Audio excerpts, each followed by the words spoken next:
Hi everyone, welcome back to another episode. In this video, I'm going to let you know how you can buy Toshi Meme Coin. So in order to buy Toshi Meme Coin, you just have to simply follow these steps. So what you have to do is you need to go ahead and log in into your account. So for that, you need to go with the sushi.com or swap.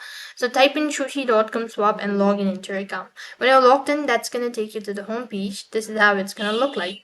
Now, first of all, you need to make sure to go ahead and connect your wallet. So make sure to connect it to any other external wallet. When you press on the connect wallet button and that you've already connected it, next you need to go ahead and press on Ethereum, and from here you need to go ahead and select the base network.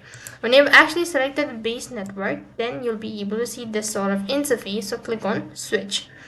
As you're done with the procedure, now you could go ahead and press on the token button and select Toshi coin.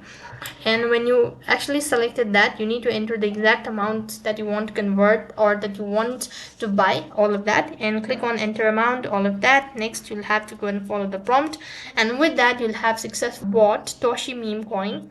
That is all for this video. I hope the video was helpful. Make sure to like, share and subscribe to our channel. Thank you for watching. See you in the next video.